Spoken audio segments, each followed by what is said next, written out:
नव्या कर प्रणालीमुळे उद्यापासून तुमची टेक होम सॅलरी ही वाढणार आहे। 12 लाखांपर्यंत सीटीसी असणाऱ्यांची टीडीएस पासून आता मुक्तता होणार आहे। नवी कररचना स्वीकारल्यास नव्या वर्षामध्ये पगारात वाढ होणार आहे। टीडीएस कापला जाणार नसल्याने टेक होम सॅलरीमध्ये आता वाढ होणार आहे। तर 12 लाखांचं वार्षिक उत्पन्न असल्यास दर महिना 5,000ची वाढ होणार आहे। ज्यांचं उत्पन्न 12 लाखापर्यंत आहे आणि जे सॅलरीड पर्सन आहे त्यांना पूर्णतः टॅक्सला सूट मिळणार आहे। फक्त ज्यांचा कॅपिटल गेन टॅक्स आहे तो त्यांना वेगळ्या रीतीने भरावा लागणार आहे। पण कॅपिटल गेन टॅक्स नसेल आणि पूर्णतः सॅलरीचं उत्पन्न असेल तर त्यांना पूर्ण टॅक्स लागणार नाही, 0% टॅक्स लागणार आहे। 12,75,000पर्यंत त्यांना कोणताही कर भरावा लागणार नाही। याचाच अर्थ कंपनीमध्ये काम करणारे किंवा जो नोकरदार वर्ग आहेत त्यांचं टेक होम सॅलरी प्रत्येक महिन्याला 7 ते 8,000 रुपयापर्यंत वाढणार आहे। नव्या कर प्रणालीचं हे मोठं बक्षीस एक नोकरदार वर्ग किंवा मिडल क्लास लोकांना मिळालेलं आहे।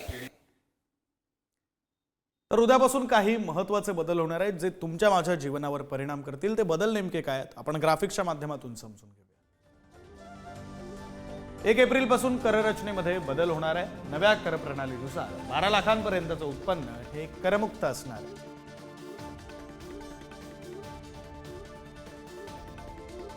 $12,75,000पर्यंतचं वार्षिक उत्पन्न हे 1 एप्रिल पासून करमुक्त असेल। मोबाईल नंबरशी जोडलेली यूपीआय खाती दीर्घकाळ बंद असल्यास बँक रेकॉर्डमधून काढण्यात येतील। तुमचा फोन नंबर यूपीआय ॲपशी जोडला असेल आणि बराच काळ वापरला नसेल तर त्याची सेवा ही बंद होऊ शकते। एसबीआय आणि पंजाब नॅशनल बँकेच्या खातेदारांना खात्यात ठराविक शिल्लक रक्कम ठेवणं बंधनकारक असेल, अन्यथा दंडात्मक कारवाई केली जाईल। तर क्रेडिट कार्डच्या नियमामध्ये बदल होणार आहे। बक्षिसं आणि सुविधांवर परिणाम होण्याची शक्यता आहे। टोल नाक्यांवर फास्टॅग बंधनकारक असेल, अन्यथा दुप्पट टोल आकारणी केली जाईल। मुंबई पुणे एक्सप्रेसवेसह राज्यातील रस्त्यांवरील प्रवास महागणार आहे। टोलच्या दरांमध्ये राज्यात 3% वाढ होणार आहे।